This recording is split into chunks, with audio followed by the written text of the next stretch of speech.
Seigneur, je te remercie pour ta présence, pour la douceur de ta personne, pour la simplicité de ton cœur, pour l'accessibilité dont tu fais preuve.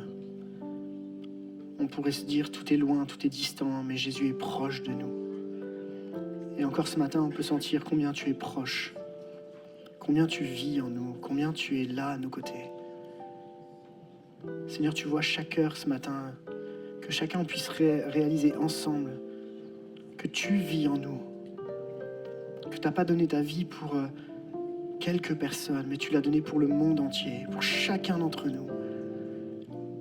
Seigneur, ce matin, c'est un tel privilège de savoir que tu es la source de notre vie, et que sans toi, on ne peut rien faire. Mais parce que tu es là, l'Église a du sens. Parce que tu es là, le mot Église a du sens. Merci, Jésus, de ta présence, de ce que tu es le chef de l'Église, de ce que tu règnes, Jésus. À toi la gloire, Père éternel. Alléluia, Jésus. Amen. Amen. C'est bon de savoir qu'on est l'Église. Amen. Et que l'Église, c'est un ensemble de personnes qui confessent le nom de Jésus. Amen. Je me réjouis de vous voir, d'être ensemble avec chacun d'entre vous ce matin. Et je disais à l'équipe de louange, je veux qu'on prenne le temps et qu'on s'arrête. C'est important. On court partout, mais parfois c'est bon juste de se poser. On a pas mal de choses à voir après dans les assemblées générales, mais avant, il fallait qu'on s'arrête, qu'on se pose. Et je crois que vraiment on sentait l'Esprit de Dieu qui soufflait dans les cœurs, dans les vies, qui restaure. Et moi, ce que j'aime particulièrement, c'est la douceur. La douceur. Jésus nous dit qu'il est doux et humble de cœur. Et c'est vraiment quelque chose qui nous parle particulièrement de la douceur de Dieu. Amen. Alors, peut-être cette parole pour toi, laisse la douceur de Dieu venir te rencontrer. Il y a tellement de violence autour, il y a tellement de choses qui viennent nous challenger les uns les autres. Et si Dieu venait nous chercher, non pas à travers nos façons de fonctionner, mais à travers sa douceur et son humilité. C'est comme ça que Jésus vient nous chercher. Amen. Alors, laisse cette douceur te remplir. Laisse l'Esprit de Dieu venir avec toute cette compassion, cet amour qu'il y a en lui pour chacun d'entre nous. Amen. J'avais à cœur de vous partager pendant un court moment, je ne vais pas être très long, mais je voulais partager un petit peu avec vous, vu qu'on va travailler sur les assemblées générales qui vont suivre derrière. C'est quoi l'Église ? C'est quoi l'Église ? Et je voulais qu'on puisse réfléchir aujourd'hui, ce dimanche, et dimanche prochain également. Je vais faire une série de messages sur l'Église. C'est quoi ? Après tout, pourquoi on se réunit ? Après tout, à quoi ça sert ? On pourrait rester dans notre chambre et louer de la même façon, mettre Jeff en playback derrière avec l'équipe et dire « Wouhou, c'est chouette !» On pourrait rester à distance et on bénit Dieu pour ceux qui nous suivent en distance. Et il y en a qui ne peuvent pas parce que physiquement, ils ne peuvent pas être là, mais on bénit Dieu aussi pour le fait d'être ensemble. Mais c'est quoi l'Église ? Alors, vous connaissez mon côté un peu prof, mais dites-moi, les amis, c'est quoi l'Église ? C'est l'amour. Ouais, elle forme l'Église, ouais, elle aide beaucoup en tout cas, ça c'est sûr. L'amour. Le corps du Christ, ouais. Un lieu de rassemblement.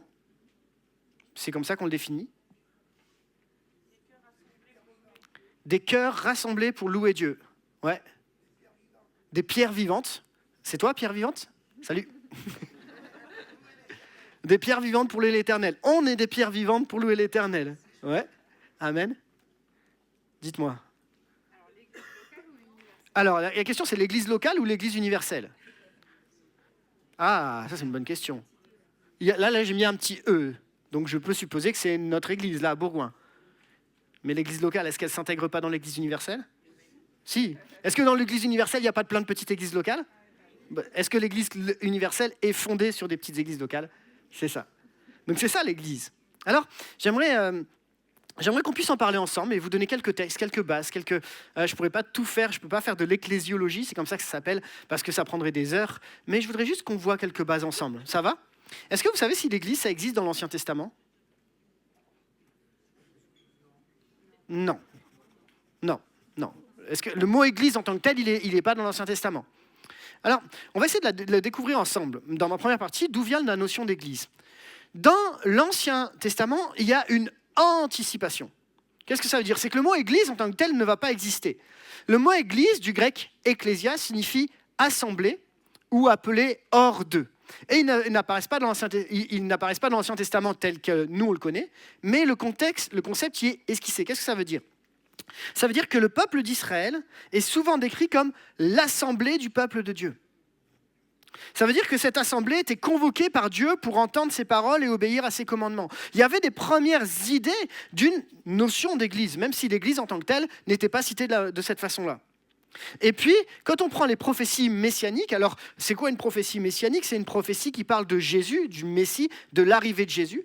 Il y a Ésaïe 2, verset 2-4, Jérémie 31, verset 31 et 34, qui va préfigurer la notion d'église universelle. C'est-à-dire qu'on va trouver dans ces textes-là le début de dire on va tous se rassembler. Il y aura un rassemblement commun. Il y aura plus ni juif, ni grec, il y aura plus ni... Peu importe, on va être tous rassemblés. Et ça, on le trouve déjà dans l'Ancien Testament. Donc le mot église en tant que tel, il n'existe pas. Parce que le mot église, il se traduit en grec par ecclésia. Mais l'Ancien Testament n'est pas écrit en grec. Et même si on a des notions d'assemblée, on n'a pas ce mot ecclésia en tant que tel. Ce qui est intéressant également, c'est que le mot église, tel qu'on l'utilise nous aujourd'hui, veut dire appeler hors d'eux. C'est-à-dire se rassembler, mais aussi appeler hors d'eux. Alors, hors de quoi ? Hors des murs. Alors, si on dit hors des murs, on se plante, là. Hors du monde ? Ouais. C'est-à-dire faire la différence par rapport à une individualité. C'est appeler hors d'un monde différent où on va se retrouver entre croyants. Appeler hors d'eux, en fait, l'Église, c'est dire on prend des gens qui ont des points communs, on va en discuter tout à l'heure, c'est quoi les points communs, et on va les amener hors d'une zone pour les amener dans une autre zone. Et cette zone va être l'Église. Ça va ? On est appelé hors du monde, on est appelé à faire la différence. Pourtant, on est dans le monde. Ce qui veut dire que c'est peut-être pas une question physique.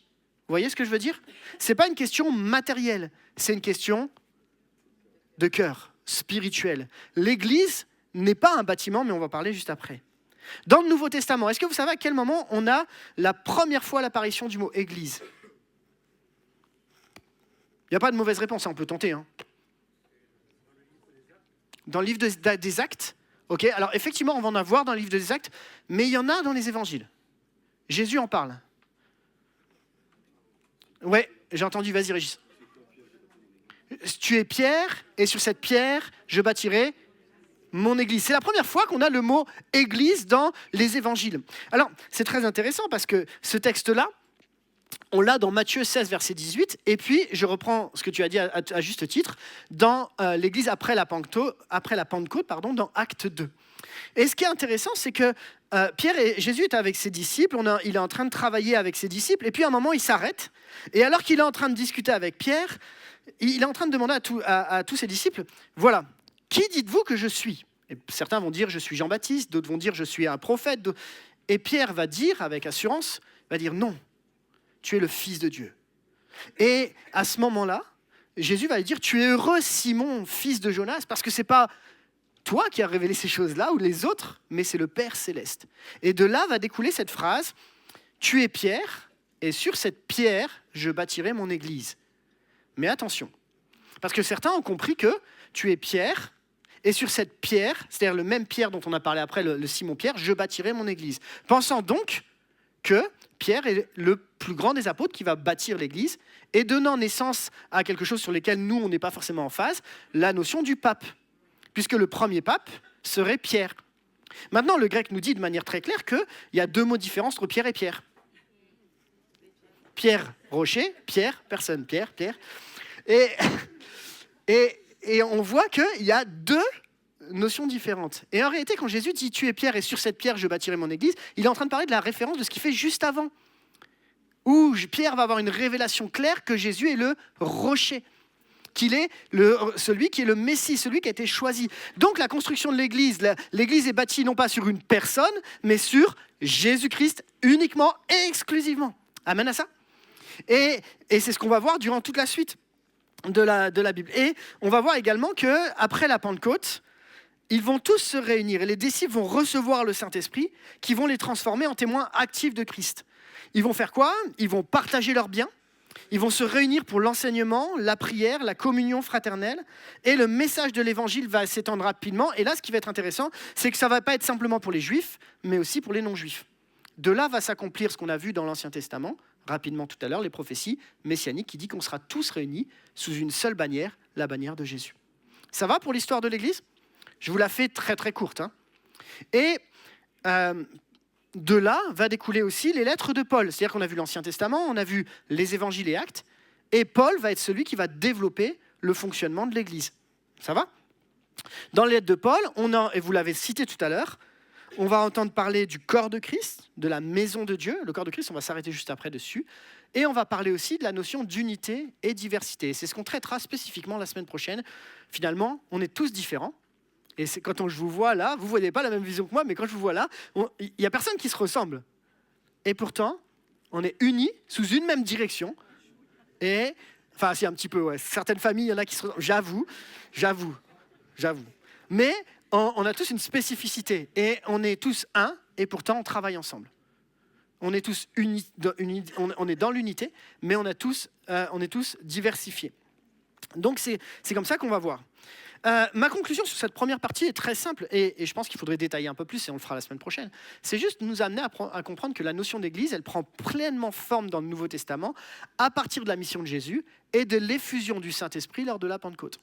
L'église est la communauté des croyants unis par leur foi en Christ, appelés à représenter le royaume de Dieu sur terre. Ça va comme définition de l'église ? Ok, donc on est bien d'accord ici que l'église n'a rien à voir avec un bâtiment. Il n'y a aucune notion d'un lieu spécifique. Par contre, le lieu est un moyen qui permet à l'église de se réunir. Ça va ? Mais on a mis le nom église parce que c'est le lieu qui s'appelle l'église. Ça va ? Et c'est ça ça va nous amener à comprendre 3 vérités que j'aimerais partager avec vous. La première partie est claire ? Ouais. On va sur ma deuxième partie. 3 vérités sur l'église qui sont vraiment importantes et ça va aller un petit peu plus loin. Permettez-moi de vous lire 1 Corinthiens 12, chapitre 12. Le corps forme un tout, mais a pourtant plusieurs organes. Et tous les organes du corps, malgré leur grand nombre, ne forment qu'un seul corps. Il en va de même pour Christ. En effet, que nous soyons juifs ou grecs, esclaves ou libres, nous avons tous été baptisés dans un seul esprit pour former un seul corps et nous avons tous bu à un seul esprit. Voilà une des définitions que Paul va donner pour l'Église. Le fait d'utiliser l'image d'un corps et dans lequel chacun d'entre nous ici, on a un rôle à jouer. Et c'est pour ça que moi j'aime bien quand Paul y parle et utilise des images que je comprends. Et si tu regardes entre nous, ça vous est déjà arrivé de taper le petit bout de doigt de pied sur le bord du lit, en bas à droite là ? Ça fait tellement mal. Et c'est là que tu te rends compte que ton petit doigt de pied, il te sert à quelque chose. Parce que sinon, c'est vrai ? En fait, c'est à partir du moment où il y a quelque chose qui ne fonctionne pas que tu te rends compte que tu en as besoin. Il y a des éléments dans le corps, tu ne sais pas. Moi, des fois, quand je fais du sport, des choses comme ça, je découvre des muscles, par exemple. Je ne savais pas que j'avais des muscles à tel endroit. Et pourtant, ça sert. Ça va ? Et en fait, on va comprendre que l'Église, c'est un corps dont on a besoin de tous. Et personne ne peut se dire à un moment, non, moi, je suis trop petit, je suis trop... Non, on a besoin de tout le monde.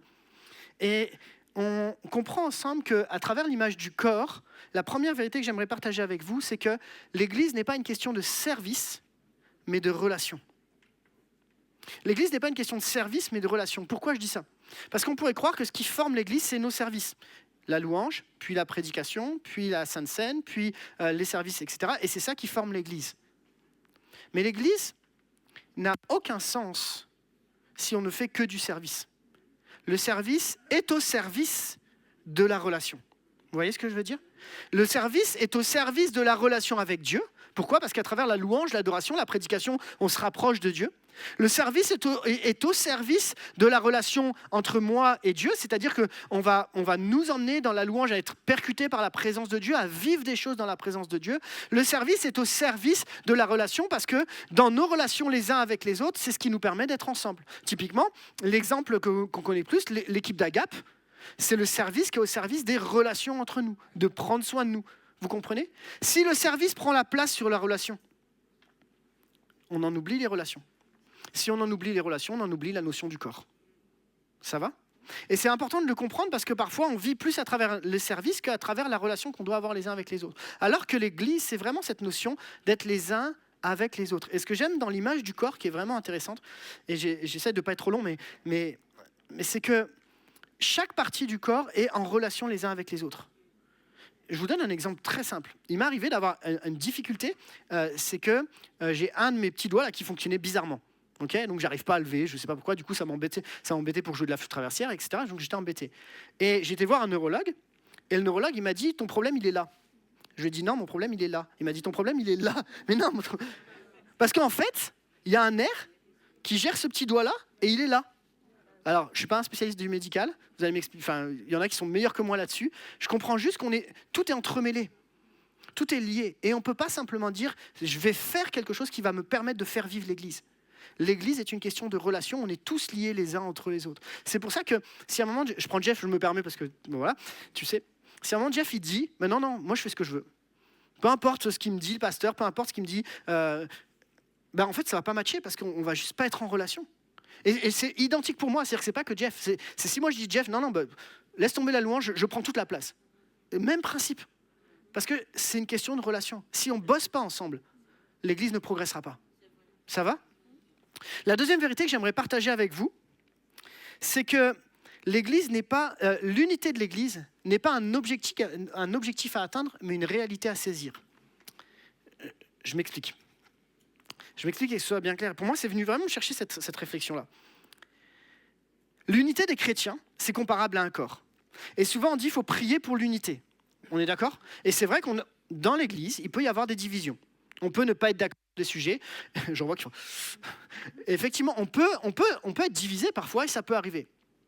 Mais la réalité, c'est que l'unité du corps, l'unité des chrétiens, en fait, Paul est en train de dire dans le texte qu'on a lu qu'on a tous été baptisés en un seul corps. Donc l'Église et le fondement de l'Église n'est pas les conflits qu'on peut avoir, mais le fait qu'on ait tous été baptisés en un seul corps. En fait, ce qui fait notre force à nous ici, c'est qu'on a compris que seul Jésus est à l'origine de l'Église, qu'il bâtit l'Église et qu'il en est l'auteur et que ce n'est pas à propos de nous, mais à propos de lui. Et que si on appartient à Christ, alors on comprend que l'unité, elle est déjà là. Donc notre objectif n'est pas de travailler à l'unité, comprenez, il faut y travailler, mais ce n'est pas travailler à l'unité dans ce sens-là, c'est de nous rapprocher de Christ qui va favoriser l'unité. Vous me suivez ? Plus on est cœur à cœur dans notre relation avec Christ, plus on vit Christ au quotidien, plus tu as compris que Jésus est l'essence de ta vie, plus l'unité, elle va être naturelle. Parce que Christ l'a établi déjà comme ça. Il part du prérequis que l'Église est le corps de Christ. C'est un prérequis. Et que Christ est la tête. Ce qui nous amène à cette pensée, et c'est vraiment important pour moi, c'est que, étant donné que c'est un prérequis que Jésus a établi, qu'est-ce qui fait que parfois on a de la division dans l'Église ? Puisque c'est un prérequis, puisque c'est établi comme ça. Ça veut dire que nous-mêmes, on a un vrai défi dans l'Église de faire de Christ le centre de nos intérêts, de nos passions, notre façon de penser, notre organisation, nos services, de tout. Que Christ soit toujours le centre et jamais moi. Et on avait une formation louange la semaine dernière, il y a 2 semaines maintenant, et c'était très intéressant, où Jérémy Besnard nous amenait à comprendre que quand on fait la louange, je prends l'exemple de la louange parce que c'est un vrai défi, quand on fait la louange, en réalité, tu n'es pas sur une scène qui va te mettre toi en avant. Tu es sur une scène qui va mettre Jésus en avant. Mais on a besoin de la scène. C'est un outil. Et quand tu mets Christ en avant, alors l'Église va grandir dans l'unité. Dans chacun des services. Et que ce soit à la pouponnière, que ce soit au ménage, ou que ce soit à la GAP, ou que ce soit à la technique derrière. Christ doit être toujours le centre. Et l'unité de l'Église n'est pas un objectif à atteindre, mais une réalité à saisir. Et enfin, troisième vérité que j'aimerais partager avec vous, c'est que l'Église est formée par des hommes et des femmes qui ont le même esprit. Ah oui, si j'appuie pas sur ça, ça ne va pas bouger. Pardon. Qu'est-ce que je veux dire par là ? Le texte nous dit en effet que nous soyons juifs ou grecs, esclaves ou libres, nous avons tous été baptisés dans un seul esprit pour former un seul corps et nous avons tous bu à un seul esprit. Si je reprends ce texte, c'est quoi qui nous unit ? Je vous le relis, vous me dites. En effet, que nous soyons juifs ou grecs, esclaves ou libres, nous avons tous été baptisés dans un seul esprit pour former un seul corps et nous avons tous bu à un seul esprit. Qu'est-ce qui provoque l'unité ? Ouais, il n'y a pas de réponse fausse, c'est simple. L'esprit, le Saint-Esprit. Okay. Ce qui nous amène à comprendre qu'ici, ce qui va faire l'unité de l'Église, ce qui va former l'Église, c'est qu'on marche d'un même esprit, c'est qu'on a le même esprit. Et ça me pose une question. C'est qu'ici, dans l'Église, il y en a qui ont donné leur vie à Jésus, puis il y en a qui n'ont pas donné leur vie à Jésus. Il y en a qui appartiennent à Christ et d'autres qui n'appartiennent pas à Christ. Et qu'est-ce qui fait la différence ? C'est l'Église est formée à partir du moment où tu t'es laissé transformer par le Saint-Esprit et qu'il a bouleversé ta vie. Ça va ? En fait, ce qui forme l'Église, c'est ceux qui ont accepté de se laisser transformer par le Saint-Esprit. Et la Bible nous dit que le Saint-Esprit convainc de péché, de justice et de jugement. Et que le Saint-Esprit est également le consolateur qui va te restaurer. Ce qui forme l'Église, ce n'est pas le fait de venir ici, même si c'est bien de venir. Ce n'est pas le fait de chanter et louer. Ce n'est même pas le fait de te mettre debout. C'est pas le fait. C'est même pas. Non, la seule chose qui forme l'Église, c'est le fait qu'on soit baptisé d'un même esprit. Vous me suivez ? Et ça a une importance capitale, parce que parfois on a conditionné l'appartenance à une église à du faire, alors qu'en réalité l'appartenance à l'église, et c'est de l'être. C'est quand le Saint-Esprit vient travailler ton esprit. Ça va ? Vous me suivez ? Ce qui m'amène à une autre pensée. On a souvent dit qu'on rentre dans l'église à partir du moment où on est baptisé, par immersion. Qu'est-ce que vous en pensez ? Ok, donc tout le monde semble dire non. Et c'est une remarque qui m'interpelle, parce que on comprend ensemble que ce qui forme l'Église, c'est ceux qui sont transformés par le Saint-Esprit. Ça va, vous êtes tous d'accord ? Et de là va découler, ok, j'ai compris que Jésus est mort pour mes péchés, j'ai compris que j'ai donné ma vie, le Saint-Esprit m'a transformé, etc. Et je veux m'engager dans le baptême. Mais ce qui nous fait être l'Église, c'est pas le baptême par immersion. Le baptême par l'immersion est la conséquence de notre vie transformée par le Saint-Esprit. Vous comprenez ? Ce qui m'amène à dire que ici, peut-être tu n'es pas encore passé le baptême, et je veux vraiment t'encourager à le faire. D'ailleurs, si ça t'intéresse, on a une petite réunion avec ceux qui veulent se faire baptiser. Venez nous voir juste après l'église, là, on a un temps de partage sur le baptême. Mais je reviens à ça. Ce qui est le plus important, c'est que ta vie soit transformée par l'action du Saint-Esprit. Et de là va découler un engagement. Et j'utilise souvent cette image. Dans un couple, ce qui fonde le couple, ça ne sera jamais le mariage. Ce qui fonde le couple, c'est l'amour. Vous voyez ce que je veux dire ? Le mariage vient sceller un engagement de manière officielle. De la même façon, le baptême vient sceller un engagement que tu as pris avec Dieu lorsque tu as laissé le Saint-Esprit toucher ta vie et ton cœur. L'Église est donc cet ensemble de personnes qui sont remplies du Saint-Esprit, renouvelées par le Saint-Esprit et qui marchent en accord avec la pensée de Christ, puisque c'est son Saint-Esprit qui vit en nous. Ça va ? Ça va pour l'Église ? 3 vérités fondamentales qui nous permettent de comprendre que, et c'est ma conclusion de ma deuxième partie, hop là, non, dans l'autre sens. L'Église ecclésiale prend pleinement forme dans le Nouveau Testament, on l'a dit, à partir de la mission de Jésus et de l'effusion du Saint-Esprit. Et c'est pour ça que c'est important. Pourquoi il y a eu l'effusion du Saint-Esprit ? Parce que là, le Saint-Esprit est descendu sur tous. Et ça a formé cette Église telle qu'on la connaît aujourd'hui. Elle nous enseigne qu'il n'est pas question de bâtiment, de lieu ou de service, mais bien de personnes. C'est une réalité existante qui trouve son unité en Jésus seul. Et elle est accessible à toute personne qui se laisse transformer par le Saint-Esprit pour ressembler à Christ. Ce qui peut dire, et ce qui peut nous pousser les uns et les autres à dire, parfois on peut être chrétien depuis des années sans faire partie de l'Église parce que tu n'as pas laissé Saint-Esprit travailler ta vie. Et parfois tu peux ne pas avoir l'impression d'être un chrétien et pourtant avoir vraiment laissé le Saint-Esprit travailler ta vie et pourtant tu fais partie de l'Église. Ça va ? Et ça nous pousse à dire, ok, dans ma vie, est-ce que je fais partie de l'Église ? Pas est-ce que tu es membre de l'association AGEF ou membre de l'association EBJ. C'est une réalité administrative qu'on va traiter, qui est importante de traiter. Mais est-ce que le Saint-Esprit travaille ta vie ? Est-ce qu'on se laisse travailler au quotidien ? Est-ce qu'on a donné notre vie ? On est prêt à dire Saint-Esprit, utilise-moi, change-moi, transforme-moi ? Parce que je veux faire partie de l'Église. Amen ?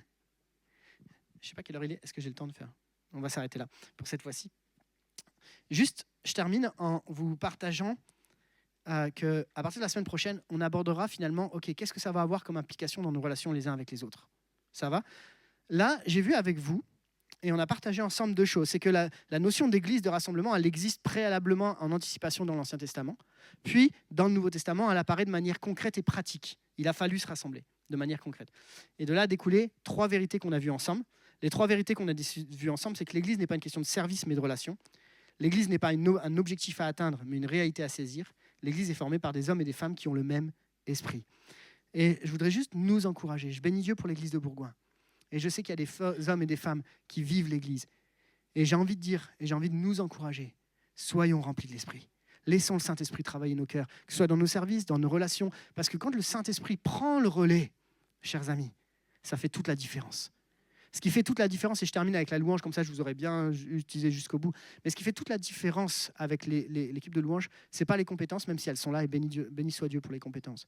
C'est que le Saint-Esprit travaille, nous utilise parce qu'on est soumis les uns aux autres. Et le Saint-Esprit est un Dieu d'ordre et d'équilibre.